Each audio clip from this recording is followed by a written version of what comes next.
إن الحمد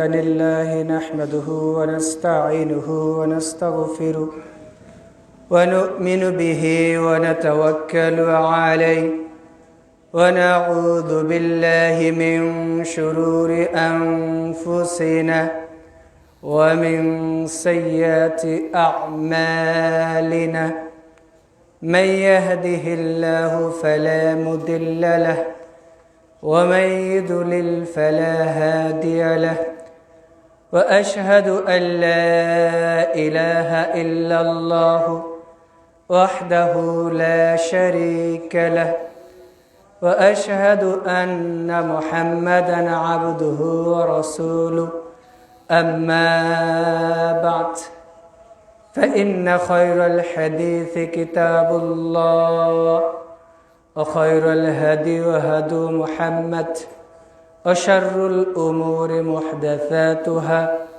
وكل محدثة بدع وكل بدعة ضلالة وكل ضلالة في النار أما بعد قال الله تعالى في القرآن الكريم أعوذ بالله من الشيطان الرجيم بسم الله الرحمن الرحيم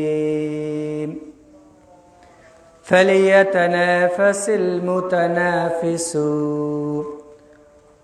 وقال الله عز وجل في الموضع الآخر يا أيها الذين آمنوا كتب عليكم الصيام كما كتب على الذين من قبلكم لعلكم تتقون وقال رسول الله صلى الله عليه وسلم عن أبي هريرة رضي الله تعالى عنه أن النبي صلى الله عليه وسلم رقى المنبر فقال راغب عنه قيل يا رسول الله صلى الله عليه وسلم قال من أدرك رمضان ثم يغفر له قال آمين প্রশংসা আল্লাহর জন্য যে আল্লাহর অশেষ কৃপায় অশেষ মেহেরবানিতে আত-তাওহীদ ওয়াস সুন্নাহ জামে মসজিদে রমাদানের পূর্ব মুহূর্তে যে আল্লাহ রব্বুল আলামিন শাবান মাসের শেষের দিকে এসে আমাদেরকে জুমার দিন উপস্থিত হওয়ার তৌফিক দিয়েছেন, আল্লাহর শুকরিয়া আদায় করি। সকলে বলে আলহামদুলিল্লাহ। এরপরে দরুদ ও সালাম বর্ষিত হোক সেই রাসূলের প্রতি যে রাসূলের মাধ্যমে পেয়েছি ইসলাম নামের একটি শান্তির দিন, যে রাসূলের মাধ্যমে একজন মুসলিম সকাল থেকে সন্ধ্যা একজন মুসলিম তার পুরো জীবনটা কিভাবে অতিবাহিত করবে, কোন সময় কোন দিনে কোন মাসে কোন আমল কোন ইবাদত করবে, যে রাসূলের মাধ্যমে জেনেছি সেই রাসূলের প্রতি দরুদ ও সালাম বর্ষিত হোক। সকলেই বলে মুহাম্মদ সাল্লাল্লাহু আলাইহি ওয়াসাল্লাম। খুতবার শুরুতে সূরা মুতাফফিফিনের একটি আয়াত এবং আমাদের সকলেরই পরিচিত একটা আয়াত সূরা বাকারার এবং সহিহ ইবনে হিব্বান থেকে একটি হাদিস পাঠ করেছি। এর আলোকে আজকে আমাদের জুমার খুতবার সংক্ষিপ্ত আলোচ্য বিষয় সালাফরা যেইভাবে রমাদানের প্রস্তুতি নিতেন।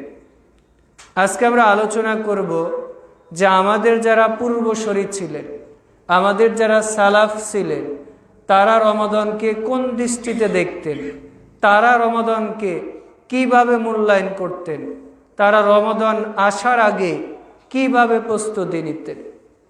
আমরা তো দুনিয়াবি যে কোনো কাজ করার আগে প্রস্তুতি নিয়ে থাকি। এই যে জুমার দিন আমরা জুমার মসজিদে এসেছি, সকলে একটু মানসিক এবং শারীরিক প্রস্তুতি নিয়ে এসেছি না? যে আজকে তো জুমার খুতবা 12:15টায় শুরু হবে, তাহলে আমার বাড়ি থেকে যেতে 10 মিনিট সময় লাগে।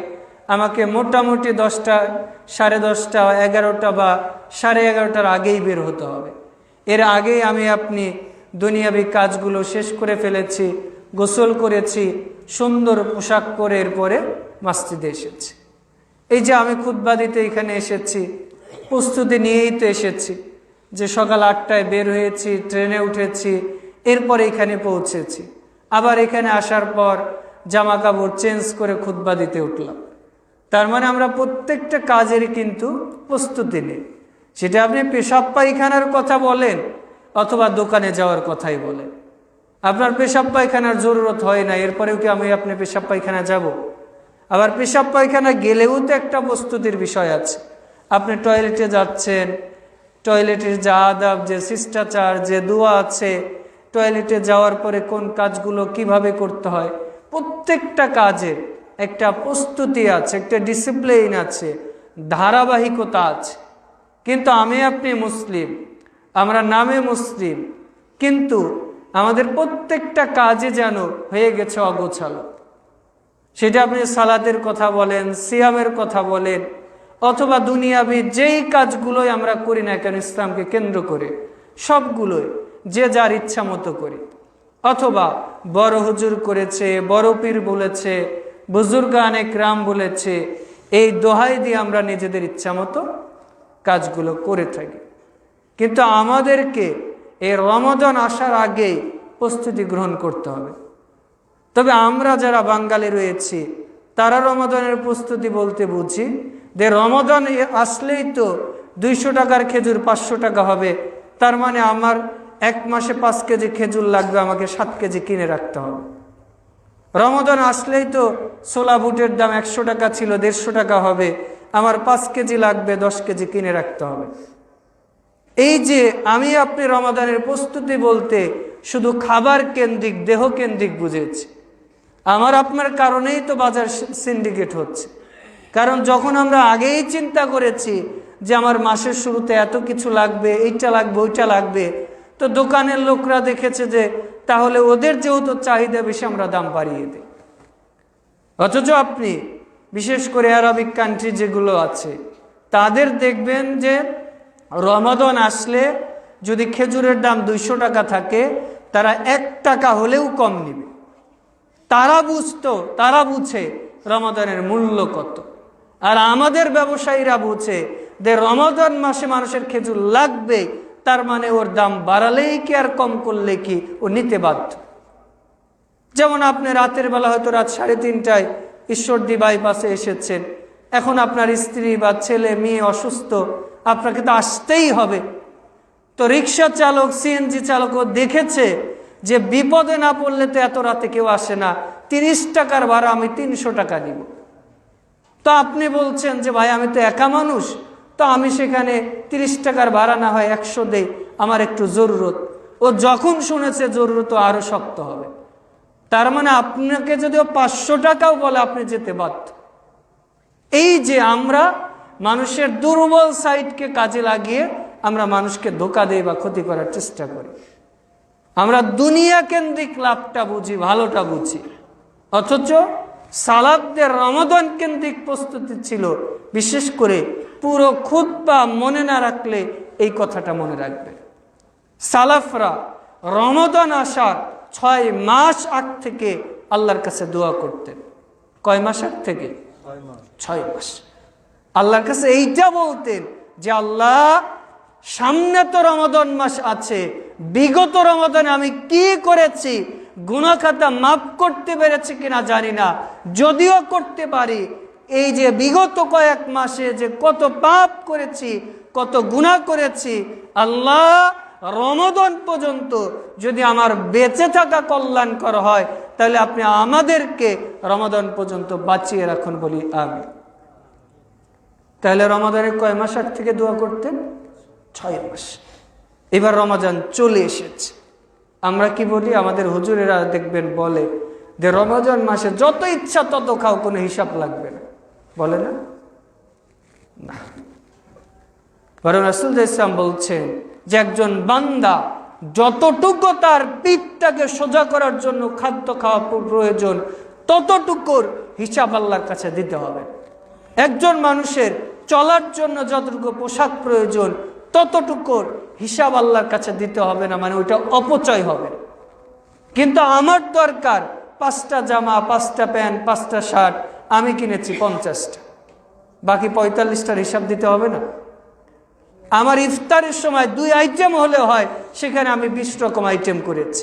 আর আমার পাশের প্রতিবেশী ও পানি দিয়ে ইফতার করে, মুড়ি দিয়ে ইফতার করে, তাহলে আল্লাহর কাছে হিসাব দিতে হবে না? বরং সালাফরা রমাদান মাস যেই আসতো সঙ্গে সঙ্গে তারা খাওয়া দাওয়ার পরিমাণ কমিয়ে দিতেন, তারা কম খেতেন, কম কথা বলতেন, দুনিয়াবি জরুরত প্রয়োজন ছাড়া তারা বাহিরেই বের হতেন না। আর আমরা রমাদান মাস আসলে তো অফিস আদালত, স্কুল কলেজ ছুটি, কাজ নাই যে আছে, সারাদিন স্কলিং করতেই আছে। ফজর পরে তো ঘুমানো শুরু করেছি জোহর পর্যন্ত, জোহর পরে সালাত পড়ি আর না পড়ি মোবাইল টিপতেই আছে, চলে ইফতার পর্যন্ত, ইফতার সামনে নিয়েও চলে। মানে আমি আপনি এই মোবাইলটা নিয়ে এতটাই ব্যস্ত, আমার তো মনে হয় যে পৃথিবীর সবচেয়ে যে ধনী সেও হয়তো আমাদের এই বাঙালিদের মতো এত মোবাইল টিপে না। কারণ মোবাইল যারা টিপে দেখবেন অধিকাংশ সময় যারা মোবাইল টিপে, যে এদের দিয়ে দুনিয়া বা পৃথিবীতে কোনো কল্যাণ হয় না। যারা ব্যবসায়িক কাজে লাগায়, জরুরত কাজে লাগায়, দাওয়াতি কাজে লাগায়, সেটা ভিন্ন কথা। কিন্তু আপনি বাসে দেখবেন, ট্রেনে দেখবেন, টিপতেই আছে, কোনো কাজ নেই এমনিতে। ওকে আপনি যদি একটা বই পড়তে দেন, কোরআনের একটা সূরা পড়তে দেন, 2 মিনিট পড়ার পরে দেখবেন ওর বোরিং চলে এসেছে। কারণ ও যখন মোবাইল টিপে বারবার সেকেন্ডে বিভিন্ন নিউজ ওর কাছে আসে, তখন ওর প্রচুর পরিমাণ ডোপামিন খনন হয়, যার কারণে কোরআন পড়তে ওর অত ভালো লাগবে না, আলোচনা শুনতে ওর ভালো লাগবে না, বই পুস্তক পড়তে ওর ভালো লাগবে না, ওর লাগবে বিভিন্ন রিলস, বিভিন্ন গান বাজনা। এগুলো সিয়াম রেখেও আমরা এইগুলো করি, এইগুলো দেখতে থাকি। অথচ রাসূলুল্লাহ সাল্লাল্লাহু আলাইহি ওয়াসাল্লাম কি বলছেন? মাল্লাম ইয়াদা কাওলা যুর ওয়া আমালা বিহি, কেউ সিয়াম রেখে যদি অপ্রয়োজনীয়, অযথাচিত, যেটার প্রয়োজন নাই, এই কাজ ছাড়তে না পারে, তার সিয়াম কোনো কাজে আসবে না। তো আপনার মোবাইল টিপার প্রয়োজন নেই, এটা অযথাচিত, বিনা প্রয়োজনে আপনি টিকছেন, এতে আপনার কি কল্যাণ হতে পারে? দিনের কি কল্যাণ হতে পারে? আর আপনার সিয়ামেরই কি কল্যাণ হতে পারে? তাহলে সালাফরা রমাদান মাসে বেশি খেতেন, বেশি বেশি ঘুমাতেন, বেশি বেশি রাস্তাঘাটে চলাচল করতেন না। এরপরে রমাদান চলে গেছে, পুরো রমাদান তো ইবাদতেই কাটাতেন। রমাদান চলে গেছে, 5 মাস আল্লাহর কাছে দোয়া করতেন, আল্লাহ রমাদান মাস এসেছিল, আমি আমার গুনাহগুলোকে মাফ করতে পেরেছি কিনা জানি না, যদি করতে পারি তো ভালো, আর যদি করতে না পারি আপনি আমাদের মাফ করেন এবং পরবর্তী রমাদান পর্যন্ত বাঁচিয়ে রাখেন। তাহলে রমাদানের কয় মাস আগ থেকে রমাদান পাওয়ার জন্য দোয়া করতেন? এবার পুরো রমাদানে কি করতেন? ইবাদতে কাটাতেন। রমাদান শেষ, এইবার কি ওই যে আমাদের মতো কিছু লোক রমাদান আসলে মসজিদের প্রথম কাতারে দাঁড়াবে, সালাত পড়বে, দাড়ি রাখবে, যখনই চাঁদ উঠেছে ওর দাড়ির উপরেও চাঁদ চলে গেছে, আছে না? এই রমাদানের বরকতের কারণেই হয়। এই জন্য রমাদানে অনেক মুসল্লি হয় অতিথি পাখির মতো, এদেরকে নেগলেক্ট করবেন না, আল্লাহ হয়তো হিদায়াত দিতে পারে। তবে যারা শুধু রমাদানে ইবাদত করে, বাকি 11 মাস ইবাদত করে না, এদের মধ্যে মুনাফিকি আছে, এটাই তার প্রমাণ। রমাদানের বরকতের কারণে মসজিদে এসেছিল, আবার বরকত চলে গেছে, ও থেকে আল্লাহ রহমত উঠিয়ে নিয়েছে। কারণ হেদায়েত আল্লাহ মানুষকে এমনিতেই দেন না, হেদায়েত চেয়েই নিতে হয়, পরিশ্রম করেই নিতে হয়। হেদায়েত আল্লাহ আপনার ঘরের মধ্যে যেয়ে দিবে না। এই যে আপনারা যারা সহিহ মানহাজ ফলো করেন, এদেরকে আল্লাহ নিজের হাতে টেনে নিয়ে এসেছে, নাকি কষ্ট করেছেন, স্ট্রাগল করেছেন, পড়ালেখা করেছেন, এরপরে আল্লাহ এই হক বোঝার তৌফিক দিয়েছে? আলহামদুলিল্লাহ। এই বাংলাদেশে হাজারো লাখো আলেম রয়েছে যাদেরকে আল্লাহ এরকম সহিহ মানহাজ বোঝার তৌফিক, 30 বছর 40 বছর নাকি বুখারি পড়ায়, অথচ আকীদা কি জিনিস এইটাই বুঝে না। তার মানে আল্লাহ রাব্বুল আলামিন তাদের চেয়ে আমাদেরকে, আপনাদেরকে অনেক ভালোবেসেছে বলে আলহামদুলিল্লাহ। এবার আসে সালাফরা রমাদান কিভাবে কাটাতেন। বিশেষ করে রমাদান অর্থই হচ্ছে রমাজ থেকে এসেছে, যার অর্থ জ্বালানো, পোড়ানো, ছারখার করে দেওয়া। আগুন যেরকম কোনো জিনিসকে পুড়িয়ে নিঃশেষ করে দেয়, ঠিক রমাদান মাসের এই সিয়ামের মাধ্যমে মানুষের পাপগুলোকে পুড়িয়ে নিঃশেষ করে দেয় বলে সুবহানাল্লাহ। রমাদানকে রমাদান আরো এই কারণে বলা হয় যে রমাদানের সিয়ামের মাধ্যমে মানুষের যে পেটের ক্ষুধা, যৌবিক যে চাহিদা রয়েছে, এগুলো নিঃশেষ করে দেয়। এই জন্য রমাদানকে রমাদান বলা হয়। আর সিয়াম অর্থ কি? বিরত রাখা, দূরে থাকা। আমরা সিয়ামকে রোজা বলি, অনেকে বলি না, কি বলি? রোজা বলি। রোজা এটা তো ফার্সি শব্দ। ধরেন আমার নাম হচ্ছে শহীদুল্লাহ, আমার নাম কি? শহীদুল্লাহ, অর্থাৎ আল্লাহর সাক্ষী বা আল্লাহর রাস্তায় শহীদ হওয়া। তো এখন যদি আব্দুর রাকিব ভাই যদি বলে এই আল্লাহর সাক্ষী, আমি শুনবো? আমি কি বুঝবো? হয়তো আমি অর্থ জানি বিধায় আমি বুঝলাম যে আমাকে ডাকলো, অন্য সবাই কি বুঝবে যে এটা আমার নামের অর্থ? অথবা ভাইয়ের নাম হচ্ছে রাকিব, আব্দুর রাকিব মানে সূক্ষ্মদর্শী। আমি যদি বলি তীক্ষ্ণ দৃষ্টিকারী বা সূক্ষ্ম দৃষ্টি দানকারী, বুঝতে পারবে? একজনের নাম আব্দুল্লাহ, আমি বললাম এই আল্লাহর বান্দা, আমরা তো সবাই আল্লাহর বান্দা। তার মানে যেটা ইসিম, যেটা নাউল, এইটার মূলত কোনো রদবদল হয় না। যার নাম যেমন তারটা তেমনই বলতে হয়।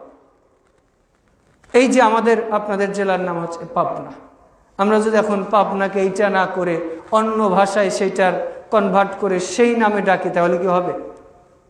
অথবা ধরেন কুড়িগ্রাম নামে একটা জেলা আছে, আমরা ইংরেজিতে বললাম 20 ভিলেজ। অনেক সময় মানুষ বলি আমরা দুষ্টমি করে, তো এটা কি করা যাবে? বরং ইসিম যে ভাষায় যেমন আছে ওইটাই বলতে হয়। সালাদ সালাদই বলতে হবে, আজান আজানই বলতে হবে, সিয়াম সিয়ামই বলতে হবে। আমরা তো কথায় কথায় নামাজ বলি, কথায় কথায় রোজা বলি। তো ওই যে নয়ন ভাই যখন আজান দিল কি বললো? হাই আলান নামাজ, এটা বলেছে না? কি বলে?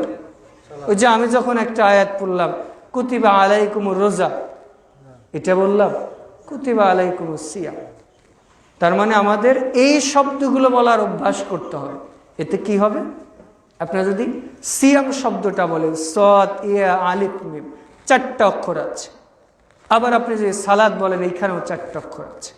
রাসূল ইসলাম বলছেন, তিরমিজি 2910 নম্বর হাদিস, মান করা কোরআন হারফ, কেউ যদি কোরআনের একটা অক্ষর পড়ে, ফালাহু বিহি হাসান, তার জন্য রয়েছে নেকি। কেমন নেকি? বিহি আশরি আমসালিহা, প্রত্যেক অক্ষরের জন্য 10টা করে নেকি রয়েছে বলে সুবহানাল্লাহ। এমনকি সর্বনিম্ন নেকি হচ্ছে 10 থেকে নিয়তের কারণে 700 গুণ পর্যন্ত বাড়ানো হয় বলে সুবহানাল্লাহ। তো আমরা যদি নেকির নিয়তে সালাত শব্দ বলি, সিয়াম শব্দ বলি, তাহলে আমাদের নেকি হবে না পাপ হবে? সারাদিন রোজা নামাজ বললে নেকি আছে না। এই জন্য আমরা চেষ্টা করব যে কোরআনের যে শব্দ, হাদিসের যে শব্দ, এগুলো আমরা বলার চেষ্টা করব ইনশাআল্লাহ। এবার আসি রমাদানের পূর্ব প্রস্তুতির মধ্যে অন্যতম হচ্ছে আমাদের নিয়তকে খালেস করা। আমরা সিয়াম যদি এই জন্য রাখি যে বয়স্ক হয়ে গেছি, সিয়াম না রাখলে মানুষ কি বলবে? সামনে তো নির্বাচন, অথবা নির্বাচন এসে গেছে, প্রথম আমি সংসদ সদস্য হয়েছি, সিয়াম না রাখলে মানুষ কি বলবে? আমি তো একটা ইসলামী দলের পক্ষ থেকে নির্বাচন করেছি বা করছি, অথবা যেই দল থেকে হোক আমি প্রতিনিধি হয়েছি, আমি যদি সিয়াম না রাখি তাহলে লোকে কি বলবে? অথবা আমি তো মানুষকে দাওয়াত করে খাওয়াবো, আমি যদি সিয়াম না রাখি লোকে কি বলবে? এই যে আপনার উদ্দেশ্য যদি হয় মানুষকে দেখানো অথবা মানুষের কাছে একটু বাহবা পাওয়ার জন্য, তাহলে এই সিয়াম আল্লাহ কবুল করবেন না। মানে প্রত্যেক আমলের পূর্বে জরুরত হচ্ছে নিয়ত। আল্লাহ রাসূল সাল্লাল্লাহু আলাইহি ওয়াসাল্লাম বলছেন, ইন্নামাল আমালু বিন্নিয়াহ, সমস্ত আমলই নিয়তের উপরে নির্ভরশীল। নিয়ত পড়ার উপরে নাকি নিয়ত করার উপরে? করার উপরে, পড়ার উপর না। ওই যে আমরা সালাতের আগে নিয়ত করি, নাওয়াইতু আন নুসাল্লিয়া আরবা রাকাতান ইসনা রাকাতান, এই যে বলি।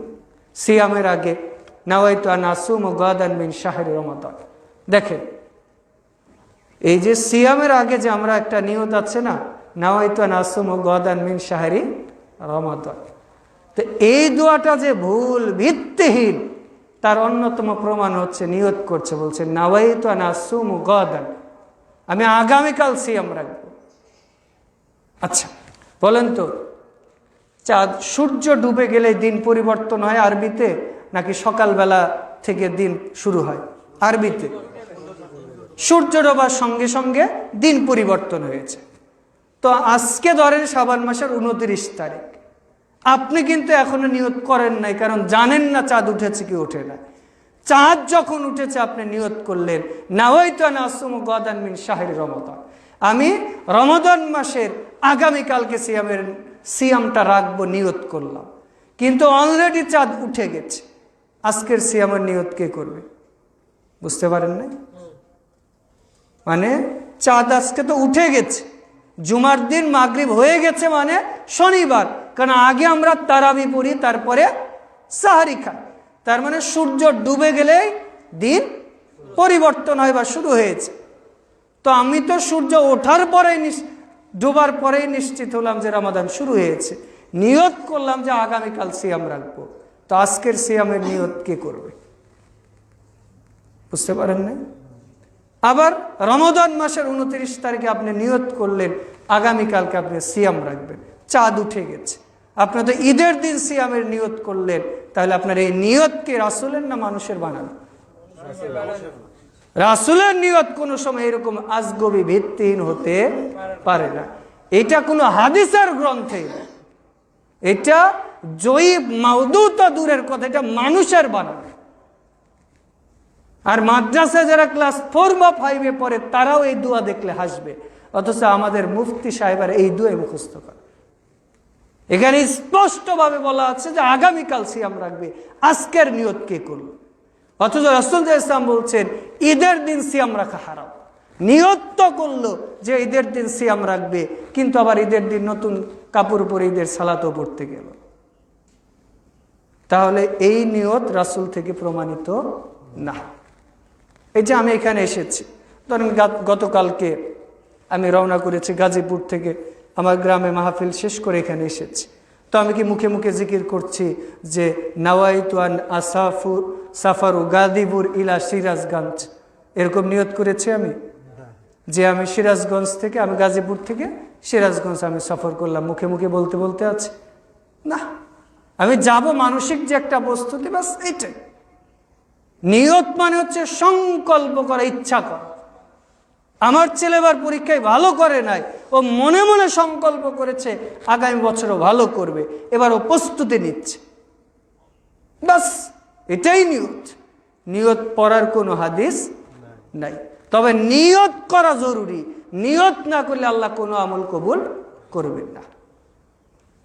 তবে নিয়তটা আবার খালেস হতে হবে, মুখলেস হতে হবে। আল্লাহ বাইয়িনাতে বলছেন ওমা উমিরু ইল্লা লিয়াবুদুল্লাহ মুখলিসিনা লাহুদ্দিন।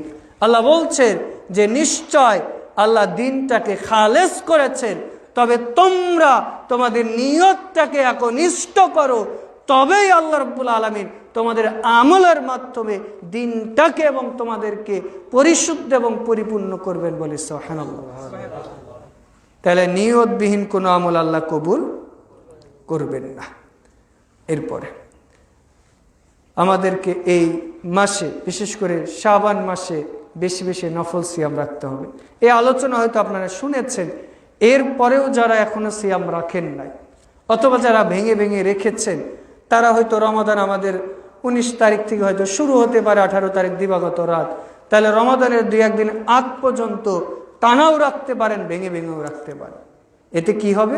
রমাদান মাসে সিয়াম রাখার যে একটা কষ্ট ছিল, এই কষ্টটাও কমেছে। এছাড়াও সবচেয়ে গুরুত্বপূর্ণ বিষয় যেটা, রাসূল সাল্লাল্লাহু আলাইহি ওয়াসাল্লামের স্ত্রী আয়েশা রাদিয়াল্লাহু তাআলা আনহা বলছেন শাহরাইনে মুতাতাবিয়াইনে ইল্লা শাবান আর রমাদান, আমি রাসূল সাল্লাল্লাহু আলাইহি ওয়াসাল্লামকে রমাদান মাস ব্যতীত শাবান মাসে যত সিয়াম রাখতে দেখেছি, অন্য কোনো মাসে এত সিয়াম রাখতে দেখিনি।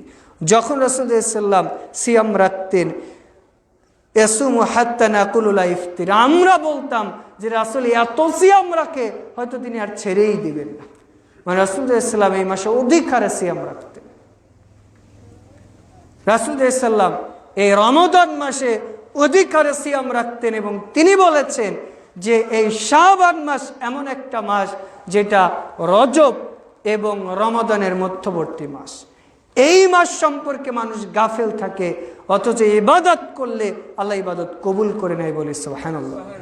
এমনকি রাসূলুল্লাহ সাল্লাল্লাহু আলাইহি ওয়াসাল্লাম বলছেন যে তাদের এই আমলগুলো বার্ষিক আমল এই শাবান মাসে আল্লাহর কাছে উপস্থাপন করা হয় বলে সুবহানাল্লাহ। আমরা বিশেষ করে যারা ব্যবসা বাণিজ্য করি তারা হিসাব করি না? একটা হিসাব প্রত্যেক দিনে করি, আবার কেউ সপ্তাহে করি, কেউ মাসে করি, না করলে অন্তত বছরে করি। প্রত্যেক দিনে আমাদের দুইটা ফেরেশতা হিসাব আল্লাহর কাছে নিয়ে যায় সকাল সন্ধ্যায়। প্রত্যেক সপ্তাহে বৃহস্পতি সোমবার আল্লাহর কাছে হিসাব পেশ করা হয়। কোন কোন বিবরণ বা সালাফদের বিবরণে বোঝা যায় প্রত্যেক মাসের আইয়ামে বীজেও আমাদের আমলগুলো আল্লাহর কাছে উপস্থাপন করা হয়। বিশেষ করে সারা বছরের আমল একসাথে করে আল্লাহ রাব্বুল আলামিনের কাছে এই শাবান মাসে আমল পেশ করা হয়। আর যার আমল সিয়ামরত অবস্থায় পেশ করা হয় আল্লাহ তার আমলগুলো কবুল করে নেয় বলে সুবহানাল্লাহ। এরপর এই মাসেই আমাদের রমাদান আসার আগে আমাদেরকে বেশি বেশি তাওবা ইস্তেগফার করতে হবে। আল্লাহর কাছে বেশি বেশি তাওবা ইস্তেগফার করতে হবে যে আল্লাহ, আমি অনেক গুনাহ করেছি, অনেক পাপ করেছি, আপনি আমার তাওবা কবুল করেন, আমাকে রমাদান মাসে সিয়াম রাখার তৌফিক দান করেন।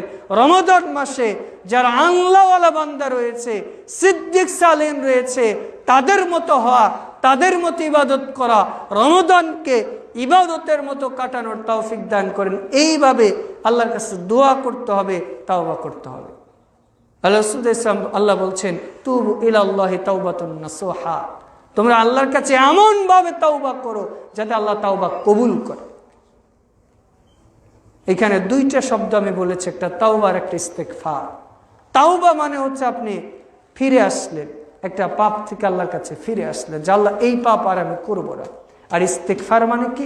বারবার আল্লাহর কাছে ক্ষমা চাচ্ছে যে আল্লাহ আপনি আমাকে ক্ষমা করেন, আমাকে মাফ করেন, আমাকে ক্ষমা করেন, আমাকে মাফ করেন। রাসূলুল্লাহ সাল্লাল্লাহু আলাইহি ওয়াসাল্লাম বলছেন যে আমি আল্লাহ রাব্বুল আলামিনের কাছে, ইয়া আইয়ুহান নাস, হে মানুষ সম্প্রদায়, তুবু ইলাল্লাহ, তোমরা আল্লাহর কাছে তাওবা করো, ফা ইন্নী আতুবু ফি ইয়াউমি ইলাইহি মিআতা মাররাহ ওয়া ফি রিওয়ায়াতি সাবআ মাররাহ। তিনি বলছেন যে তোমরা আল্লাহর কাছে বেশি বেশি তাওবা করো, আমি প্রত্যেক দিন আল্লাহর কাছে 70 বার, অন্য রিওয়ায়াতে রয়েছে 100 বার আল্লাহর কাছে তাওবা করে ইস্তেগফার করি বলে সুবহানাল্লাহ। সাহাবীরা বলছেন যে আপনি আল্লাহর কাছে এত ইস্তেগফার করেন কেন? তখন তিনি বলছেন যে তোমরা কি চাও যে আমি আল্লাহর রহমত থেকে নিরাশ হই? তাই রাসূলুল্লাহ সাল্লাল্লাহু আলাইহি ওয়াসাল্লাম আগের এবং পরের গুনাহ মাফ ছিল, এরপরে বেশি বেশি ইস্তেগফার করতে। ইস্তেগফার করলে কি হয়? আল্লাহ তার মর্যাদা উঁচু করে দেয়। সুবহানাল্লাহ। আমরা অনেকে ইমাম আহমদ বিন হাম্বলের একটা ঘটনা হয়তো অনেকে জানি, যে একজন ব্যক্তি ইমাম আহমদ বিন হাম্বল সফরে গিয়েছেন, তো এশার সালাতে রক্ত হয়ে গেছে। এশার পরে তিনি একটা মসজিদে থাকতে চেয়েছেন, তো এই মসজিদের লোকেরা তাকে চেনেও নাই, তিনি নিজের পরিচয়ও দেয় নাই। তো এইবার তাকে মসজিদকে বের করে দিয়েছে। ইমাম আহমদ বিন হাম্বল রাস্তায় হাঁটতে হাঁটতে হঠাৎ করে দেখছে একটা রুটির দোকান। তখন তিনি সালাম দেওয়ার পর বলেছেন যে আমার তো থাকার জায়গা কেউ দেয় না, একটু কি থাকার ব্যবস্থা হবে? আমি সকালে উঠেই চলে যাব। তখন তিনি বলছে যে ঠিক আছে, আমার বিছানা আছে, আমি তো সারা রাত রুটি করব, আপনি ওখানেই শুয়ে থাকেন। তো ইমাম আহমদ বিন হাম্বল দেখছে যে সারা রাত ওই ব্যক্তিটা ইস্তেগফার করছে। সকালবেলা এবার জিজ্ঞেস করছে আপনি সারা রাত ইস্তেগফার করলেন, এর কারণ কি? তখন তিনি বলছেন আমি আল্লাহর কাছে জীবনে যা চেয়েছি আল্লাহ আমাকে তাই দিয়েছে, তবে একটা জিনিস এখনো পাই নাই, সেটা কি? ইমাম আহমদ বিন হাম্বলের সাথে আমি দেখা করতে চাই, কিন্তু এখনো দেখা করতে পারি। এবার আহমদ বিন হাম্বল ওই ব্যক্তিকে জড়িয়ে ধরে বলেছে যে আহমদ বিন হাম্বলের কাছে তোমাকে যেতে হবে না, বরং আল্লাহ আহমদকে তোমার কাছে মসজিদ থেকে তাড়িয়ে দিয়ে তোমার ঘরের মধ্যে নিয়ে এসেছে। সুবহানাল্লাহ। এটাই হচ্ছে ইস্তেগফারের পাওয়ার। আপনি বিপদে পড়েছেন, আপনার ছেলে মেয়ে অসুস্থ, আপনার ব্যবসা বাণিজ্যে বরকত হয় না, সংসারে বরকত নেই, ছেলে মেয়ে অসুস্থ, আপনি কোনো কাজেই বরকত পাচ্ছেন না, টেনশনে আছেন, পেরেশানিতে আছেন, বেশি বেশি ইস্তেগফার করেন, বেশি বেশি ইস্তেগফার করেন, বেশি বেশি আল্লাহর কাছে ক্ষমা চান। দেখবেন অন্তরটাও নরম হয়ে যাবে। টেনশন যে একটা ভারী বোঝা ছিল, আল্লাহ এটা দূর করে দেবে। তাই জন্য বেশি বেশি ইস্তেগফার করতে হবে। আর ইস্তেগফার করার মাধ্যমে আল্লাহ যতটা খুশি হয়, অন্য কোনো কিছুর মাধ্যমে আল্লাহ এতটা খুশি হন না। এরপরে রমাদানের অন্যতম প্রস্তুতি সালাফরা যেটা নিতেন, পূর্ববর্তী যদি আমাদের কাজা সিয়াম থাকে, যে হয়তো গত বছর আমি অসুস্থতার কারণে সিয়াম রাখতে পারি না, অথবা বিশেষ করে মহিলারা তারা হায়েজ নেফাজের কারণে হোক বা যে কোনো কারণে সিয়াম রাখতে পারে না, তাহলে কি করতে হবে? রমাদান আসার আগে চেষ্টা করতে হবে এই সিয়ামগুলো যত দ্রুত সম্ভব রেখে দেওয়া, কারণ এটা আমার আপনার প্রতি জরুরত, এই সিয়ামগুলো রাখতে হবে। এরপরে সালাফরা রমাদানের প্রস্তুতি নিতেন, বিশেষ করে রমাদানের যে গুরুত্ব ফজিলত রয়েছে এগুলো আগে থেকে জেনে নিতে হবে। যে রমাদান মাসের যে কি ফজিলত, কোন আমল করলে কি হয়, এটা আমি আপনি যদি না জানি তাহলে আমরা বিভ্রান্তিতে পড়ে যাব, ভুলের মধ্যে পড়ে যাব, অসংখ্য শিরক এবং বিদআতের মধ্যে পড়ে যাব। যেমন এই যে গত কয়েকদিন আগে পালন হয়ে গেল শবে বরাত, সেইখানে কোরআনে আয়াত পড়ে আমাদের অপব্যাখ্যা করে বলেছে এই দিনে নাকি কোরআন নাজিল হয়েছে, এই দিনে নাকি মৃত ব্যক্তিদের আত্মাগুলো দুনিয়াতে আসে, এই দিনে নাকি আল্লাহ তাকদীর লেখেন, এই দিনে নাকি আল্লাহ মানুষকে মাফ করে, এই দিনে নাকি রাসূলের দাঁত ভেঙেছিল, হালুয়া রুটি খাওয়াচ্ছে, কত কি আমাদের আজগবি শিখাচ্ছে, কারণ আমি আপনাদের সম্পর্কে জানি না। অথচ এমন কোনো কিছু ইসলামের ইতিহাসেই ঘটে না, বরং এতটুকু পাওয়া যায় যেটা নাসিরউদ্দিন আলবানী রহিমাহুল্লাহ হাদিসটাকে হাসান বলেছে। ইবনে মাজার 1339, 59, 71 নম্বর হাদিস, একটা হাদিস বিভিন্ন কিতাবে সংখ্যা 8 পিস হয়েছে। এইটা তিনি ওই যে রাসূল সাল্লাল্লাহু আলাইহি ওয়াসাল্লাম বাকি গারকাতে গেলেন, এইটা হাসান সনদে বর্ণিত হয়েছে। যদি এই হাদিসের উপরে আমরা আমল করি, সর্বোচ্চ আমরা আল্লাহর কাছে এই দিন বেশি বেশি দোয়া করতে পারি। তবে এই দিনকে কেন্দ্র করে হালুয়া রুটি খাওয়া, সালাতুল আলফি আদায় করা, মসজিদে মসজিদে গোসল করা, এটার কোনো ভিত্তিই না। আবার এখন তো আমরা আরো আপডেট হয়েছি, পটকাবাজি করি, হালুয়া রুটি খাচ্ছি, হালুয়া রুটি খায়, কাচ্চি বিরিয়ানি খায়। অথচ রাসূলুল্লাহ সাল্লাল্লাহু আলাইহি ওয়াসাল্লামের দাঁত ভেঙেছিল শাওয়াল মাসের ওহদের যুদ্ধে, সেটা হচ্ছে শাওয়ালের 11 তারিখ, তার মানে আরো 2 মাস পরে। আর আমাদের দাঁতের ব্যথা আগেই শুরু হলো। কেউ হয়তো কষ্ট পেতে পারেন না, কথা আছে না যে অতিভক্তি চোরের লক্ষণ। এর জন্য রাসূলুল্লাহ সাল্লাল্লাহু আলাইহি ওয়াসাল্লাম যেটা বলে না, ওইটা আসলে সুন্নাহ না, ওইটা আমাকে আপনাকে করতে হবে না। রমাদান মাস আসলে দেখবেন ক্যালেন্ডারগুলোতে লেখা আছে প্রথম 10 দিন রহমত, এরপরের 10 দিন মাগফিরাত, পরের 10 দিন নাজাত, লেখে না? ম্যাক্সিমাম ক্যালেন্ডারগুলোতে দেখবেন লিখে রেখেছে। আবার লেখা আছে যে ইফতার আজকে 5:50 সতর্কতার জন্য আরো 3 মিনিট পরে 5:53। এই অধিকার আমাকে আপনাকে কে দিয়েছে? রাসূলুল্লাহ সাল্লাল্লাহু আলাইহি ওয়াসাল্লাম বলছেন, ইদা গরাবাতিশ শামসু ফাকাদ আফতারাস সাইম, যখনই সূর্য ডুবে যাবে তখনই আপনি ইফতার করেন। আপনাকে আমি এটা বলি নাই যে জামিয়া সালাফিয়ার ক্যালেন্ডার দেখেন, যুব সংঘের ক্যালেন্ডার দেখেন, জমিয়তের ক্যালেন্ডার দেখেন, অথবা অন্য কোনো ক্যালেন্ডার দেখতে হবে না। আপনি সূর্যের দিকে তাকাবেন, লালিমা শুরু হয়েছে, আপনি ইফতার করে ফেলবেন, ব্যাস। ঘড়ির টাইমে 2-1 মিনিট আগ পিছ হয়, এতে যাই আসে না। তবে আপনি যদি লেখেন, আপনি হয়তো গুগলে সার্চ দিয়েছেন টুডে সানসেট, লেখা উঠেছে যে আজকে ঈশ্বরদীতে ইফতার 50-এ, আপনি আরো 3 মিনিট যোগ করেছেন, এইটার আসলে সুন্নাহ বিরোধী। আপনি যে এইটা ফজিলত মনে করে করেন, তাহলে হয়তো এখানে নেকির পরিবর্তে পাপ হওয়ার সম্ভাবনাই বেশি। এই জন্য রাসূলুল্লাহ সাল্লাল্লাহু আলাইহি ওয়াসাল্লাম বলছেন, লা আজ্জালুদ্দীনুল যাহির, দিন ততদিন বিজয় থাকবে যতদিন মানুষ তাড়াতাড়ি ইফতার করবে। আমরা যতদিন তাড়াতাড়ি ইফতার করব, অর্থ যখনই সূর্য ডুবে যাবে তখন ইফতার করা। রাসূল সাল্লাল্লাহু আলাইহি ওয়াসাল্লাম এটার প্রতি তাগিদ দিয়েছে। রমাদানের গুরুত্ব ফজিলত আমরা না জানার কারণে ওই যে রমাদানকে 3 ভাগে ভাগ করেছি। অথচ রাসূল সাল্লাল্লাহু আলাইহি ওয়াসাল্লাম সহিহ বুখারী 1898-99 নম্বর হাদিসে বলছেন, ইদা দাখালা শাহরু রমাদান, যখনই রমাদান মাস আসে, ফুতিহাত আবওয়াবুস সামাই, আল্লাহ আসমানের সমস্ত দরজা খুলে দেয়, বলে সুবহানাল্লাহ। ওয়া ফুতিহাত আবওয়াবুল জান্নাহ, এবং জান্নাতের যে দরজাগুলো আছে আল্লাহ এগুলোও খুলে দেয়, বলে সুবহানাল্লাহ। ওয়া সুলসিলাতিশ শায়াতিন, এবং শয়তানকে আল্লাহ শিকল দিয়ে বেঁধে রাখে। এরপর আল্লাহ রাব্বুল আলামিন গুল্লিকাত আবওয়াবুন নার, জাহান্নামের দরজাগুলো বন্ধ করে দেয়, বলে সুবহানাল্লাহ।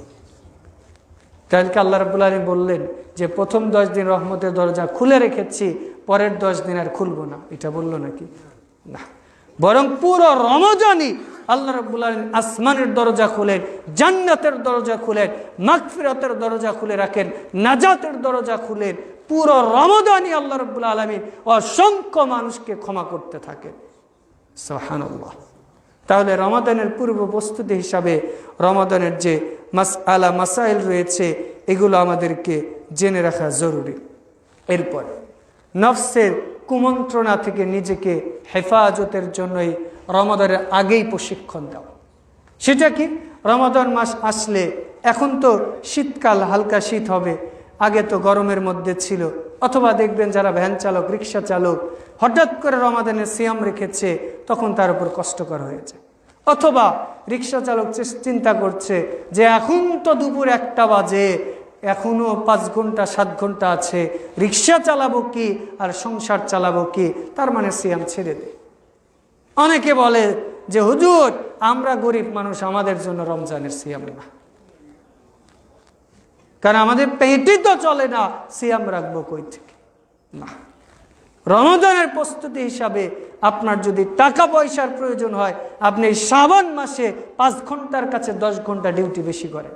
রিক্সা যদি আপনি আগে চালাইতেন 5 ঘন্টা, এখন 10 ঘন্টা চালান, যাতে রমজানের জন্য কিছু আপনি সঞ্চয় করে রেখে দিতে পারেন, যাতে রমজান মাসে আপনাকে বেশি কষ্ট না করতে হয়, যাতে রমজান মাসে ইবাদতের সময় আপনি ইবাদত না করে দুনিয়াবি কাজে ব্যস্ত না হতে হয়।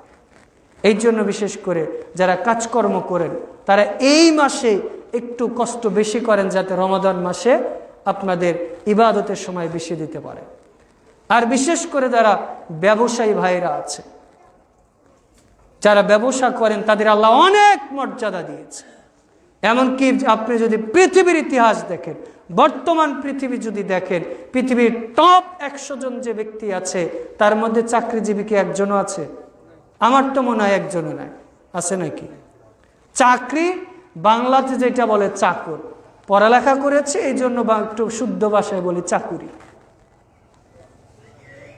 তার মানে ব্যবসা হচ্ছে রাসূল সাল্লাল্লাহু আলাইহি ওয়াসাল্লাম বা নবী রাসূলের একটা সুন্নাহ। আপনি বাংলাদেশের কথাই বলেন, এই যে যারা ভোটাভুটি করছে, রাজনীতি করছে, এদের ডোনেশন দেয় কারা? অথবা আমেরিকাতে যে নির্বাচন হয়ে গেল, ডোনাল্ড ট্রাম্পকে কে ডোনেশন করেছে? এই ব্যবসায়ীরাই তো তাকে করেছিল। তাহলে ব্যবসার মাধ্যমে পৃথিবীতে বরকত বা রাসূল সাল্লাল্লাহু আলাইহি ওয়াসাল্লামের একটা সুন্নাহ যদি আপনি ইবাদতের নিয়তে করেন, যদি রাসূলের পদ্ধতিতে করেন, তাহলে এতে বরকত রয়েছে, ইবাদত হিসাবে গণ্য হবে। যারা ব্যবসায়ী ভাইরা রয়েছে, রমাদান মাসে চেষ্টা করবেন, অন্য দোকানদার যদি খেজুরের দাম 150 টাকা কেজি নেয়, আপনি 1 টাকা হলেও কম নেবেন। পারবেন না? পারবেন না? ইনশাল্লাহ এতে আল্লাহ আপনাকে বরকত দিবে। আর একটা কাজ করতে পারেন, ব্যবসায়ী ভাইদের জন্য এটা একটা সুবর্ণ সুযোগ। সেটা হচ্ছে রাসূল সাল্লাল্লাহু আলাইহি ওয়াসাল্লাম, আমরা তো জানি বুখারীর 660 নম্বর হাদিস, আল্লাহর আরশের নিচে কয় শ্রেণীর ব্যক্তি ছায়া পাবে? 7 শ্রেণী। 7 শ্রেণী তো স্পষ্ট, এছাড়া আরো 2 শ্রেণীর আছে। তার মধ্যে 1 শ্রেণীর হচ্ছে যার ঋণ দিয়েছে কিন্তু ঋণ পরিশোধ করার মতো ওই ব্যক্তির সামর্থ্য নেই, ওকে মাফ করে দিল, অথবা তাকে টাইম বেশি দিয়ে দিল যে তুমি শোধ করতে পারছো না, তাহলে 1 মাস সময় দিয়েছিলাম, আরো 5 মাস দিয়ে দিলাম, ব্যাস। এই যে এই ব্যক্তিরা আল্লাহর আরশের নিচে ছায়া পাবে। আর কোন ব্যক্তি? যে ব্যক্তি মানুষে ঋণ মৌকুফ করে দেয়। ওই যে ঋণ ছিল, ঋণ পরিশোধ করার মতো সামর্থ্য নেই, তাকে মৌকুফ করে দিয়েছে। আরেক শ্রেণীর ব্যক্তি যারা মানুষকে সহযোগিতা করে। সহযোগিতা কিভাবে? আপনি দোকানদার মানুষ, আপনার কাছে একজন গরিব মানুষ এসেছে, আপনি তো মানুষের চেহারা দেখে বুঝতে পারবেন, অথবা আপনি জানেন যে এই এলাকার ধনী ব্যক্তিকে, গরিব মানুষকে, গরিব মানুষ আসলে হয়তো বলবে, দোকানের এক কোনায় সাইডে দাঁড়িয়ে বলবে যে ভাই, নয়ন ভাই একটু 10 টাকার তেল দেন। তো 10 টাকার তো তেল হয় না, ও ভয়ে ভয়ে বলবে। তাহলে আপনি যদি ধমক দেন, আরে 10 টাকার তো পলিথিনের নিচেই ভরবে না, আর তুমি 10 টাকার কি নিবা? আপনি যদি এইটা না করে বলেন ঠিক আছে, একটা মুচকি হাসি দিয়ে ওকে তেলের সাথে আর একটু বাড়িয়ে দেন। ও চেয়েছে 5 কেজি চাউল, আপনি ওইটার সাথে ওর অজান্তে আপনি ওকে আরো ½ কেজি চাউল বাড়িয়ে দেন। এই যে আপনি গোপনে দিয়ে দিলেন, এইটার কারণে আল্লাহ আপনার পাপগুলো গোপন করবে, এমনকি আল্লাহ আপনাকেও আরশের নিচে ছায়া দেবে ইনশাআল্লাহ। এই কাজগুলো আমরা পারি না। আপনি বিশেষ করে যদি দুবাইয়ে যান, সৌদি আরবে যান, রেস্টুরেন্টগুলোতে দেখবেন যে একজন দুপুরের খাবার কিনতে গেছে, তার লাগবে 2 প্যাকেট 5 প্যাকেটের দাম দিয়েছে। কি জন্য? পরবর্তীতে যদি গরিব কোনো ব্যক্তি আসে, তার টাকা না থাকলে তাকে ফ্রি দিয়ে দিবে। অথবা যদি দেখে যে তার অবস্থা ভালো না, ও চেয়েছে 2 প্যাকেট, ব্যাগের মধ্যে 5 প্যাকেট দিয়ে দিবে। এই যে গোপন দান, এই জন্য তো আল্লাহ তাদের বরকত দিয়েছে। আর আমি আপনি, ইসলামের সবচেয়ে উত্তম ভালো কাজের অন্যতম হচ্ছে মানুষকে খাওয়ানো।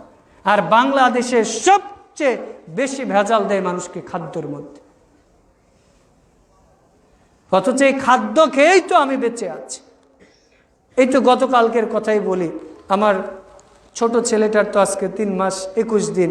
দোয়া করবেন, ও 4 দিন থেকে নিউমোনিয়া, 3 দিন গাজীপুর সদর হাসপাতালে ভর্তি ছিল, কালকে রিলিজ দিয়েছে। এখন আলহামদুলিল্লাহ অনেকটাই ভালো, আল্লাহ তাকে শিফা আজল হায়াতে তাইয়্যিবা দান করুন, আমিন। তো ওইখানে যাওয়ার পরে দেখলাম যে এত মানুষ, বিশেষ করে ঈদের সময় যেমন জ্যাম, আমার তো মনে হলো যে গাজীপুরের মনে হয় সব মানুষই অসুস্থ। মানে আপনি জয়দেবপুর স্টেশনে যাবেন, সকাল 10টার পরে যদি অটো দেখেন 100টা, তার মধ্যে আমার মনে হয় যে 95টাই রুগী দিয়ে ভর্তি। এই যে এখানে আমরা যারা আছি, এমনকি কেউ আছেন যে বলতে পারবেন যে এই 1 মাসের মধ্যে আমি একটা ওষুধও খাই না, মানে খুঁজে পাওয়া দুষ্কর হয়ে যাবে। তাহলে আমরা প্রত্যেকটা মানুষই অসুস্থ, প্রত্যেকটা মানুষের প্রত্যেক দিন সপ্তাহে ওষুধ লাগে। কারণ কি? কারণ ওষুধের মধ্যেও তো ভেজাল আছে। আমরা এতটাই মানে জাতি হিসাবে নিম্ন পর্যায়ে চলে গেছি। আমরা এই যে গণ অভ্যুত্থান করলাম, সামনে আরো সংস্কার চাচ্ছি। যতই আমরা সংস্কার চাই, এই 18 কোটি মানুষকে আমরা কোনো নেতা পরিবর্তন করতে পারবো না। যদি আমরা 18 কোটি মানুষ নিজেরাই নিজেদের পরিবর্তন না করি, আমাদের জাতির কোনো সময় পরিবর্তন হবে না। এই 18 কোটি মানুষকে যদি আরো 18 কোটি সেনাবাহিনী দেয়, এরপর আমরা পরিবর্তন হতে পারবো না। যদি প্রত্যেক 18 কোটি মানুষ আজকে থেকে বলি যে আজকে আমরা দেশটাকে দুর্নীতির হাত থেকে বাঁচি, আমি দুর্নীতি করব না, দুর্নীতি করতে দিব না, দেশটাকে পরিষ্কার পরিচ্ছন্ন রাখবো, তাহলে 1 মিনিটের মধ্যে এই দেশ থেকে দুর্নীতি বিদায় নিবে না। কিন্তু সারাদিন যদি আমি ইনসাফের কথা বলি, আমি সারাদিন যদি ন্যায় নীতির কথা বলি, এতে কাজ হবে না।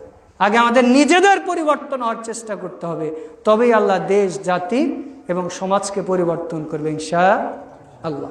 বিশেষ করে সমসাময়িক 2-1টা কথা, সামনে যেহেতু নির্বাচন, বিশেষ করে এই গণতান্ত্রিক পদ্ধতিতে নির্বাচন ইসলাম সাপোর্ট করে না। দ্বিতীয়ত কথা, আপনি ভোট দেন না দেন সেটা আপনার বিষয়, তবে আমাদের কথা যে নির্বাচনকে কেন্দ্র করে মানুষকে হয়রানি করা অথবা ভোট বাণিজ্য করা অথবা মানুষকে হত্যা করা, খুন করা, এটা জাহেলিয়াত। এই রীতি দিয়ে দেশ কোনো সময় শান্তি হবে।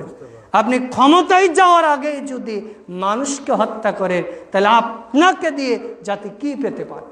আপনি ক্ষমতায় যাওয়ার আগেই যদি চাঁদাবাজি করেন, লুট করেন, মানুষকে টাকা দিয়ে ভোট কেনেন, তাহলে আপনার কাছে 2 দিন পরেই যখন জন্ম নিবন্ধন কার্ড করতে যাবে, তখন আপনি টাকা ছাড়া করতে দিবেন না। আপনি একটা স্বাক্ষরের কাজ তাকে 5 দিন ঘুরাবেন, এরপরে করবেন। এই জন্য আমরা বলি যে নেতা যারা হচ্ছেন, চেয়ে নেতা হচ্ছেন, এইটা ইসলাম বলে না। যদি নেতা যারা আছেন ভোট প্রার্থী আপনাদের কানে যদি যায়, আপনাদের দ্বীনি ভাই হিসাবে আপনাদের আহ্বান, আমরা যারা ভোটে দাঁড়িয়েছি এইটা ইসলাম সাপোর্ট করে না। ইসলাম বলে সিলেকশন পদ্ধতি। এই এলাকার মানুষেরা বলবে যে এই এলাকার মধ্যে নয়ন ভাই সে আল্লাহ তাকওয়াবান, তাকেই আমরা নেতা নির্বাচন করব, ব্যাস এটা ইসলামের পদ্ধতি। ভোটাভুটি করে, ব্যালট দিয়ে, মারামারি করে এইটা দিয়ে কোনো সময় পৃথিবীতে শান্তি হবে না। এই জন্য চেষ্টা করেন নিজে ইসলামী খেলাফত কি জানেন, বুঝেন, এরপরে সেটা কায়েম করার চেষ্টা করেন। আর এই খেলাফতটা কায়েম হবে তাওহীদের উপর। তাওহীদবিহীন কোনো সময় পৃথিবীতে খেলাফত কায়েম থাকবে না, অথবা হলেও সেখানে আল্লাহ বরকত দিবে না। ইসলামিক খেলাফতের ভিত্তি হচ্ছে তাওহীদ। ইসলামিক খেলাফতের ভিত্তি হচ্ছে আকীদা। আকীদার সাথে যদি আপোষ করে আমরা যদি রাষ্ট্রীয় পর্যায়ে যাই, তাহলে পৃথিবীতে আমরা ইসলামী সাম্রাজ্য কায়েম করা সম্ভব হবে না। এরপরে আমরা দোয়া করি যারা সেই পর্যায়ে যাবে, সে যেই হোক, যাদের দিয়ে দেশ জাতির কল্যাণ করা হয়, আল্লাহ তাদেরকে ক্ষমতায় আসীন করুন। আল্লাহ যে সমস্ত নেতা এই দেশের 90% মুসলিম মানুষ আছে, তাদের অন্তরের কথা বুঝে কোরআন সুন্নাহ অনুযায়ী রাষ্ট্র পরিচালনা করতে পারবে, আল্লাহ তাদেরকে আপনি নেতা হওয়ার মতো তৌফিক দান করুন, আমিন। আল্লাহ যারা ন্যায় এবং ইনসাফের ভিত্তিতে রাষ্ট্র পরিচালনা করতে পারবে, আল্লাহ আপনি তাদেরকে নেতা হিসেবে নিযুক্ত করুন, আমিন। এরপর রমাদানের পূর্ব প্রস্তুতি সালাফরা যেইভাবে নিতেন, তার অন্যতম হচ্ছে রমাদান আসার আগে নিজেদের অন্তর থেকে একটা আনন্দ অনুভব করতে হবে। আপনি যদি দেখেন রমাদান মাস আসবে, 1 মাস না খেয়ে থাকবো, 1 মাস গান বাজনা করতে পারবো না, দাড়ি সেফ করতে পারবো না, দিনের বেলা ব্যবসায় ওজনে কম দিতে পারবো না, তাহলে এই রমাদান আপনার জন্য কল্যাণকর না। আপনি যদি মনে করেন যে আলহামদুলিল্লাহ রমাদান মাস আসবে, রহমত, বরকত, মাগফিরাতের মাস, গুনাহ খাতা মাফ করবে, আল্লাহ আমাদেরকে জান্নাতে দিবেন, আল্লাহ আমাদেরকে নাজাত দিবেন, আল্লাহ অসংখ্য মানুষকে রহমত বরকতে পরিপূর্ণ করে জান্নাতবাসী করবেন, আল্লাহ আপনি আমাদের ক্ষমা করুন, রহম করুন, যদি আপনার এই আনন্দ অনুভব হয়, তাহলে আপনার মধ্যে ঈমান আছে, এটা আপনি বুঝতে পারবেন।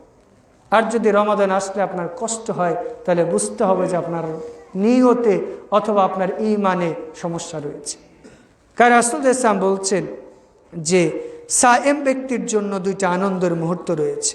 তার মধ্যে একটা মুহূর্ত হচ্ছে দুনিয়াতে সে যখন ইফতার করবে। দেখবেন একজন ব্যক্তি সিয়াম রাখে নাই, ওই ইফতার খেতে বসেছে আপনার কাছে, ইফতারের যে আনন্দ কি বুঝতে পারবে? কিন্তু আপনি সারা দিন না খেয়েছিলেন, আপনার সামনে যখন ইফতারটা নিয়ে আসা হয়েছে, আপনার এই পানিটাই মনে হবে যে লাখ ও কোটি টাকার সর্বদের চেয়ে মূল্যবান জিনিস, মনে হবে না? খাদ্যর যে মূল্য, আল্লাহর যে নিয়ামত, এটা আমি আপনি তখন বুঝতে পারবো। এটা একটা আনন্দের মুহূর্ত। আর আরেকটা আনন্দ কি? যখন আল্লাহ রাব্বুল আলামিনের সাথে আমাদের সরাসরি দিদার বা সাক্ষাৎ হবে। সুবহানাল্লাহ। কারণ সারা পৃথিবীর রব মালিকুল আমলাক আল্লাহ রাব্বুল আলামিন, আর আমাদের মাঝে তখন কোনো পর্দা থাকবে না। আল্লাহ রাব্বুল আলামিন আমাদের সামনে হাজির হয়ে যাবে, আমি আপনি আল্লাহকে দেখতে পাবো। সুবহানাল্লাহ। তো এই জন্য রমাদান আসার আগ থেকে এই আনন্দ অনুভব করার চেষ্টা করতে হবে। এরপর আরও একটা কাজ করতে হবে যে বিগত রমাদানে আমার কি ব্যর্থতা ছিল, কতটুকু সফলতা ছিল, এইটা আপনাকে হিসাব করতে হবে, নোট করতে হবে প্রয়োজনে, যে আমি এইবার রমাদানে আমি প্রত্যেক দিনে 1.5 পারা করে কোরআন তিলাওয়াত করব বা 1 পারা করে করব। এরপর আমি এই রমাদান মাসে এই বইটা আমি পড়ে শেষ করব। রমাদান মাসে আমি 5 জন মানুষের ইফতারের ব্যবস্থা করব। ঈদের আগে আমি গরিব অসহায়কে সহযোগিতা করব। রমাদান মাসে আমি ইতিকাফ করব। রমাদান মাসে আমি কিছু দান সদকা করব।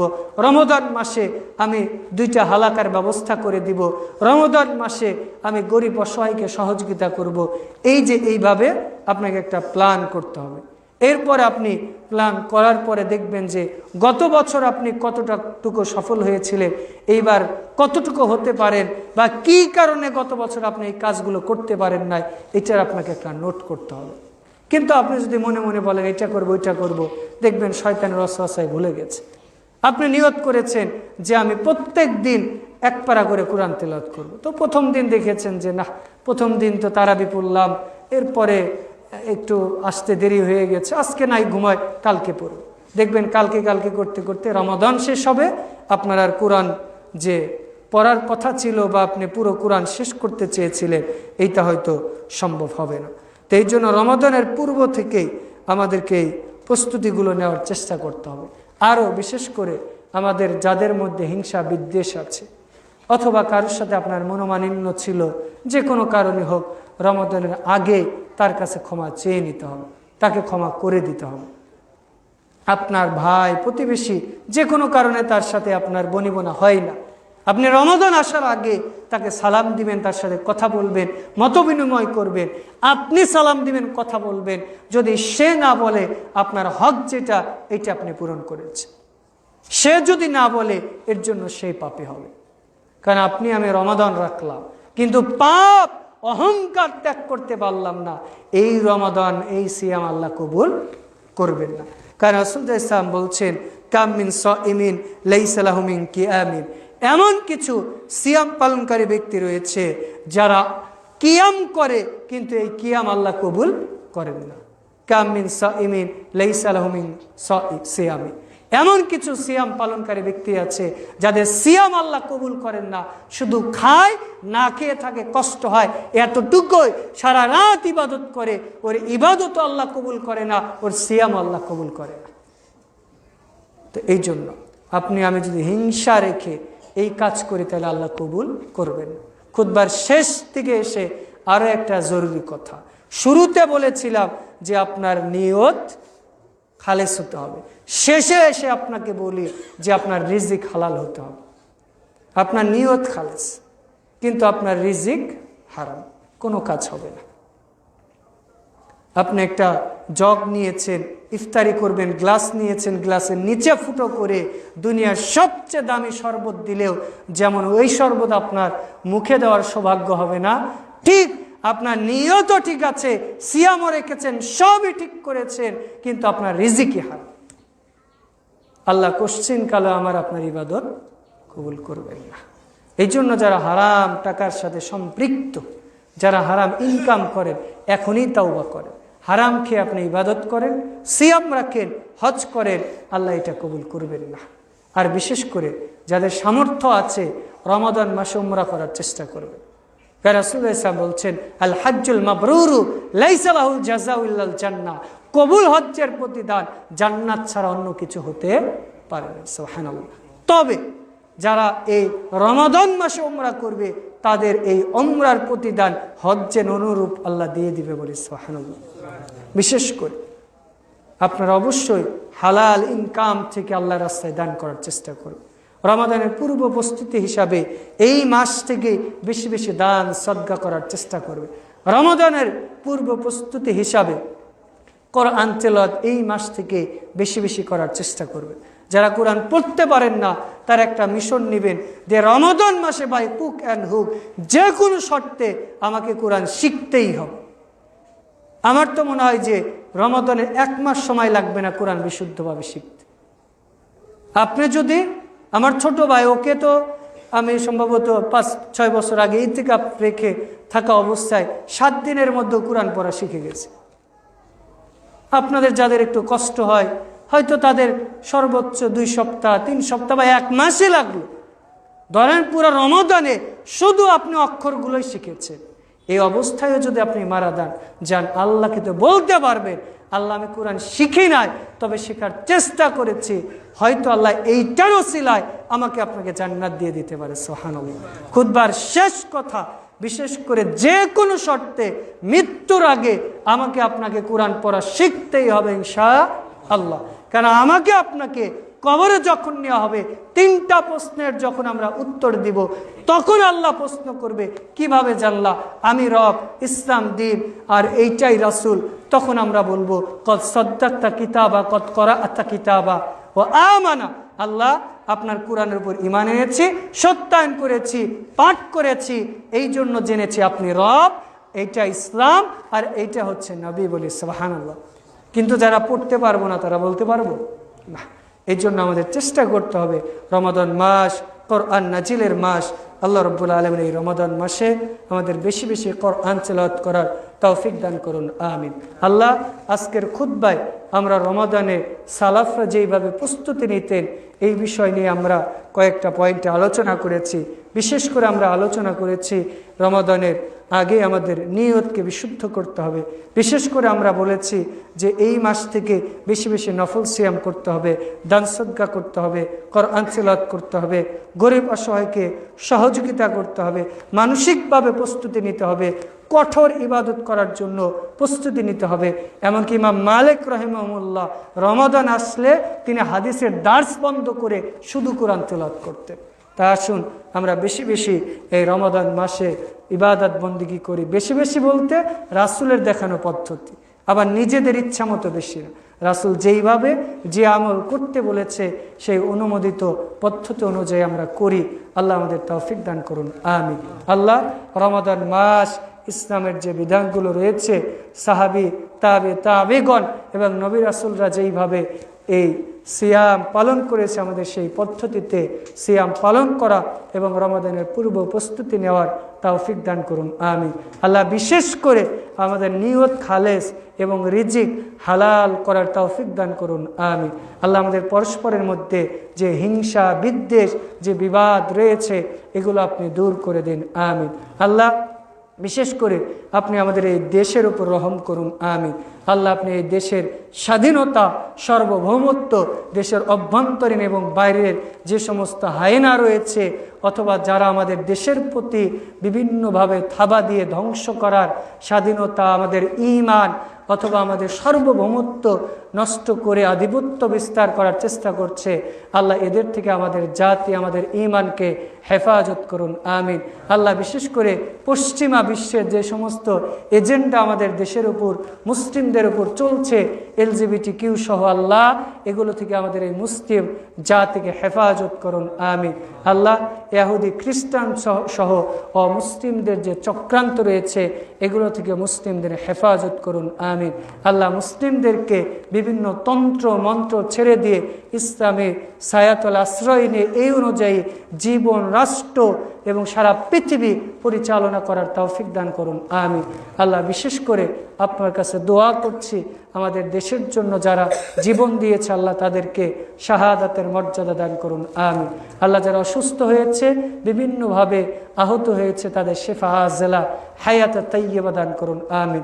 আল্লাহ, খুতবার শেষ দিকে এসে আবারও আপনার কাছে দোয়া করছি যারা আমাদের রাষ্ট্র পরিচালনা করবে তারা যাতে রাষ্ট্রে যাওয়ার আগে আমাদের যে ওয়াদাগুলো দিয়েছে যাতে তারা বেঈমানি বা বরখেলাফ না করে, তাদেরকে এমন সাহস দেন, এমন ঈমান দান করবেন যাতে তারা সেই ওয়াদা অনুযায়ী আমাদের দেশটাকে ইসলামের আইন অনুযায়ী পরিচালনা করতে পারে, সেই তৌফিক দান করুন, আমিন।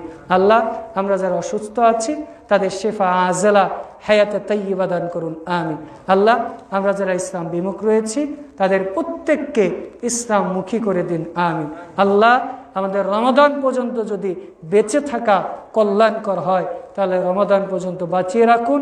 রমাদান মাসে সিয়াম রাখা, দান সদকা করা, কোরআন তেলাওয়াত করা, গরিব অসহায়কে সহযোগিতা করা, সর্বোপরি বেশি বেশি ভালো কাজ করার তৌফিক দান করুন, আমিন। আল্লাহ, আপনি আমাদের সকলকে কবুল করুন, আমিন। আল্লাহ, বিশেষ করে আত-তাওহীদ ওয়াস সুন্নাহ জামে মসজিদকে এবং এর সংশ্লিষ্ট যারা আছে তাদেরকে কবুল করুন, আমিন। আল্লাহ, আপনি আমাদের সকলকে কবুল করে নিন, আমিন। আল্লাহ, খুতবায় যদি অপ্রয়োজনীয় কথা হয়ে থাকে এগুলো শয়তানের পক্ষ থেকে, এগুলোর জন্য ক্ষমা করুন, আমিন। আল্লাহ, খুতবায় যে ভালো কথাগুলো বললাম আপনার পক্ষ থেকে শোনার পাশাপাশি মেনে চলার তৌফিক দান করুন, আমিন। বারাক।